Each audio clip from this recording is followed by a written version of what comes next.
సామెతలు 4వ అధ్యాయం.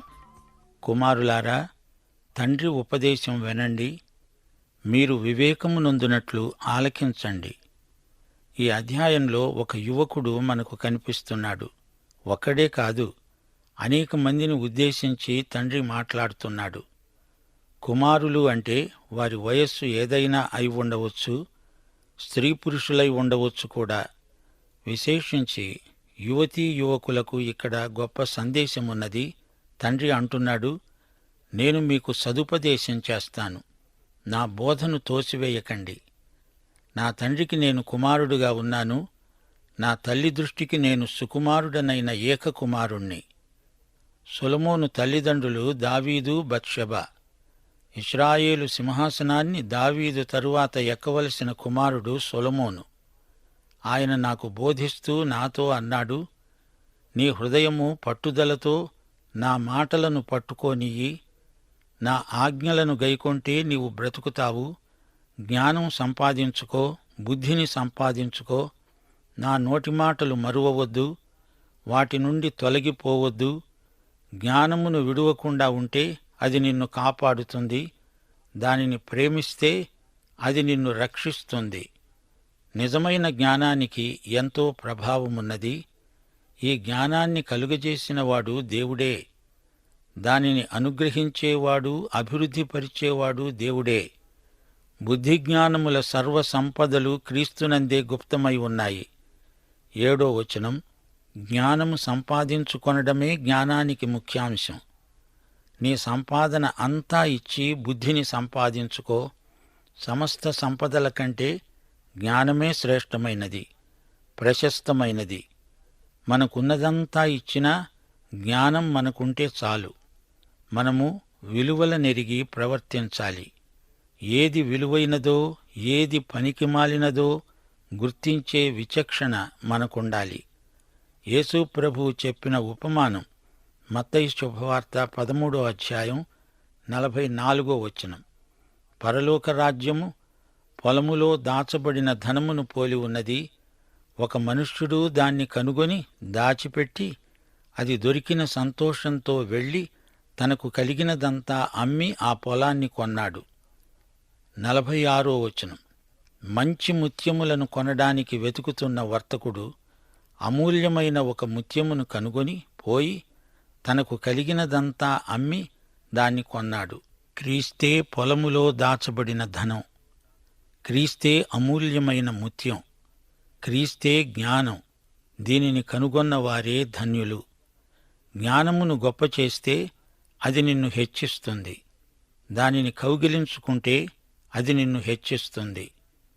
ఈ జ్ఞానాన్ని ఘనపరచాలి, దాన్ని కౌగిలించుకోవాలి.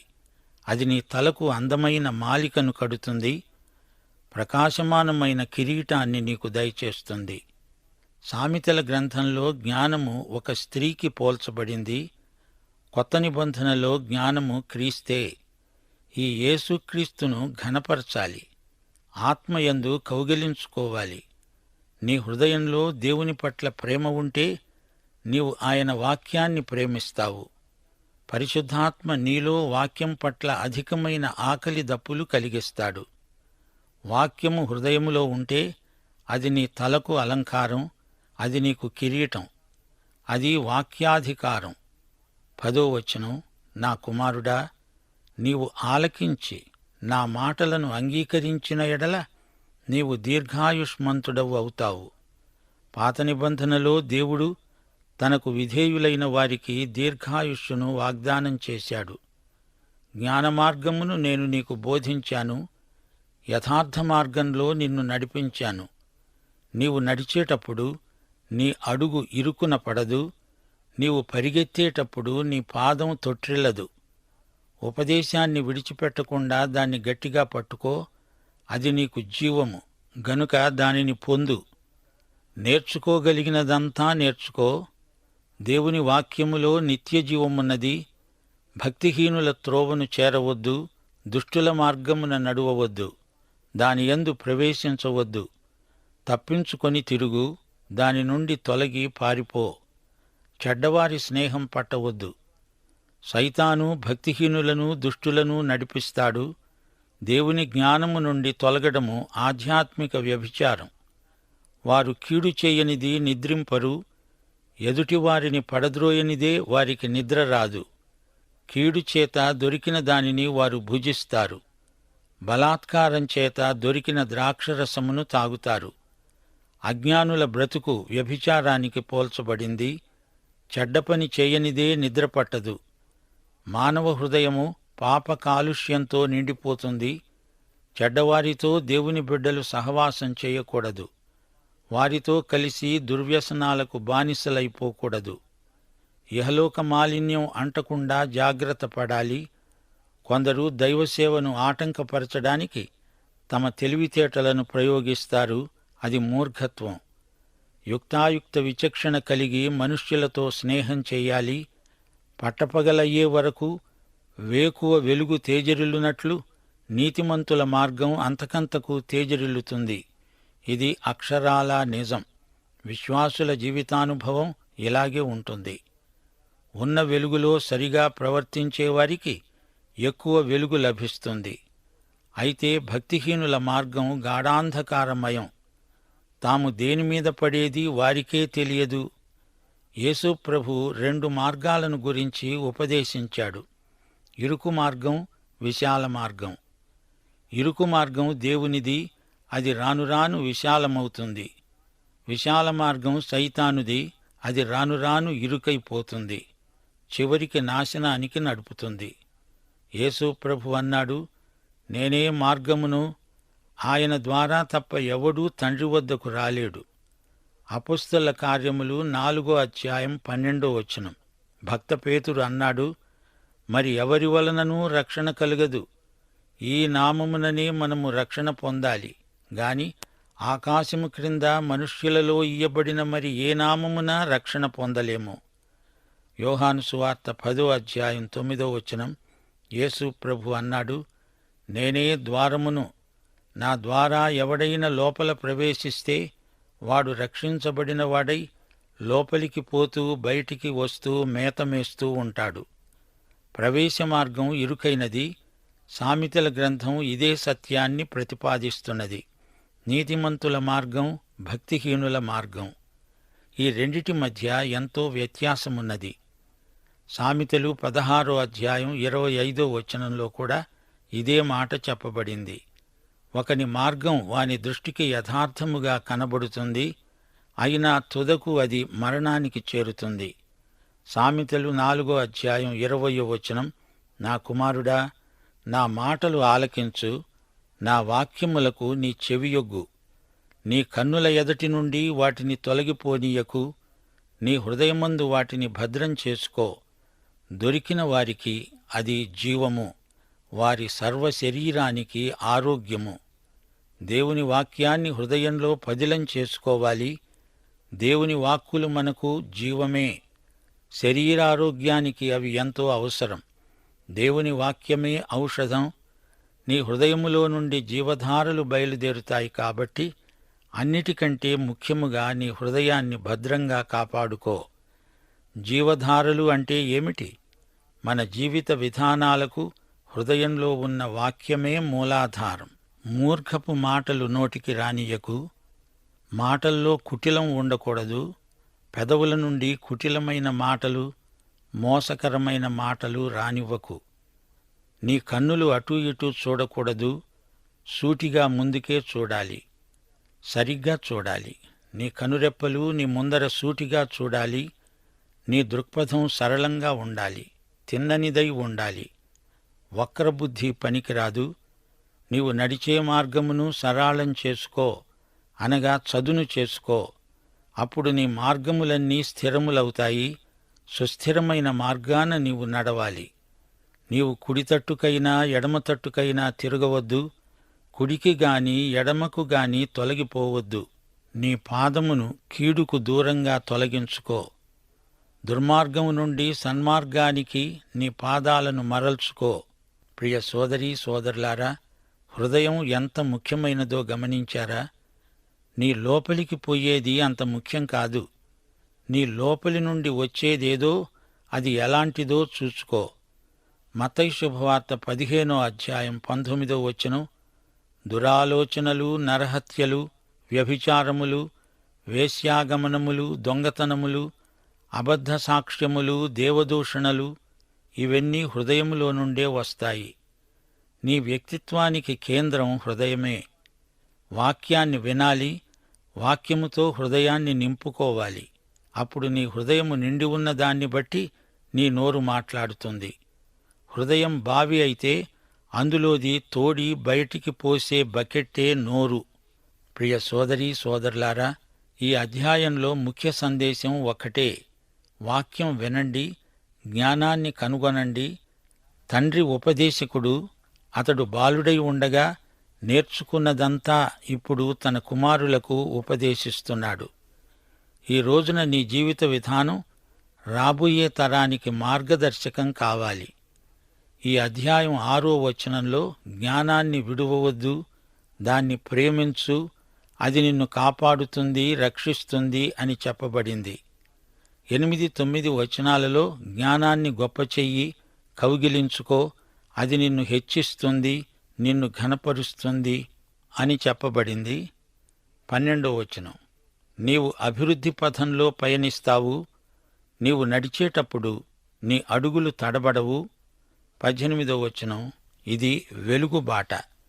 నీతిమంతుల మార్గం, భక్తిహీనుల మార్గం నాశనానికి దారితీస్తుంది. సొలొమోను జ్ఞానాన్ని మనకు పరిచయం చేస్తున్నాడు. నీ వ్యక్తిత్వమంతా దేవుని వాక్యము చేత పూర్తిగా ప్రభావితమైపోవాలి. నీ దృక్పథం సరిగా ఉండాలి. దేవుని వాక్యమే ఔషధం.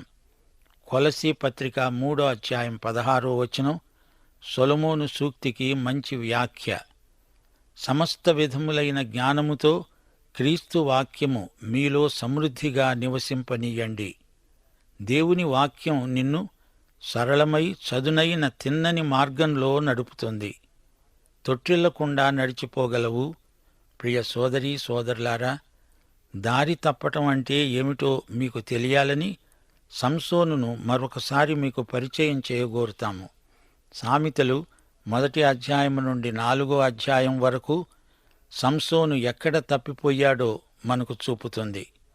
న్యాయాధిపతులు 13 నుండి 16 వరకు సంసోను దేవుని జ్ఞానాన్ని త్రోసిపుచ్చాడు, తిరస్కరించాడు, నిర్లక్ష్యం చేశాడు. సరళ మార్గము నుండి అతని కన్నులు తొలగిపోయాయి. చీకటి మార్గంలో, మరణ మార్గంలో అడుగిడి నడిచాడు. అతని స్నేహితాలు మంచివి కావు. జ్ఞానానికి బదులు మూర్ఖత్వాన్ని అనుసరించాడు. దేవుని వాక్యమే గనుక అతన్ని పూర్తిగా ప్రభావితం చేసి ఉంటే ఎంత బాగుండేది. అతనికే కాదు, జాతి మొత్తానికి ఎంతో మేలు చేకూరేది, దేవునికి మహిమ కలిగేది. ఈ అధ్యాయంలో తల్లిదండ్రుల బాధ్యతలు 3-4 మన దృష్టిని ఆకర్షిస్తున్నాయి. తల్లిదండ్రులు తమ పిల్లలకు జ్ఞానం కలిగేటట్లు వారిని పెంచాలి. సొలొమోను తండ్రి దావీదు, ఆయన తన కుమారునికి జ్ఞానవాంఛను చిన్నప్పుడే కలిగించాడు. 1 దినవృత్తాంతములు 28 దావీదు తన కుమారునికి చేసిన హితోపదేశం గుర్తించదగినది. దావీదు అన్నాడు, యెహోవా నాకు అనేక మంది కుమారులను దయచేశాడు. అయితే సింహాసనం మీద కూర్చుండడానికి దేవుడు నా కుమారులందరిలో సొలొమోనును కోరుకున్నాడు. సొలొమోనా, నా కుమారుడా, దేవుడు, నా దేవుడు అందరి హృదయాలను పరిశోధించేవాడు, ఆలోచనలన్నిటినీ సంకల్పములన్నిటినీ ఎరిగినవాడు. నీవు ఆ దేవుణ్ణి తెలుసుకో, హృదయపూర్వకముగా మనఃపూర్వకముగా ఆయనను సేవించు, ఆయనను వెదుకు. ఆయన నీకు ప్రత్యక్షమవుతాడు. ధైర్యం తెచ్చుకో, పని చెయ్యి. ఈ విధంగా దావీదు తన కుమారునికి చిన్నప్పుడే దైవభక్తిని అలవరిచాడు. అందుకే సొలొమోను దేవుణ్ణి జ్ఞానం కోసం అడిగాడు. ఈ జ్ఞానం తల్లిదండ్రులు తమ పిల్లలకు అందించాలి.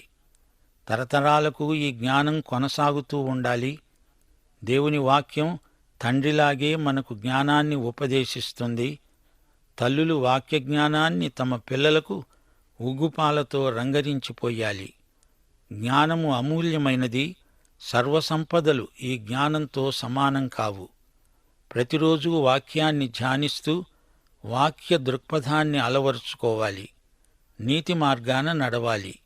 అవినీతిని విసర్జించాలి. సొలొమోను తన తండ్రి అయిన దావీదు నుండి ఇదే సత్యం నేర్చుకున్నాడు. 1 రాజులు 3:9 సొలొమోను అన్నాడు, దేవా, ఇంత గొప్పదైన నీ జనమునకు న్యాయము తీర్చగలవాడెవడు?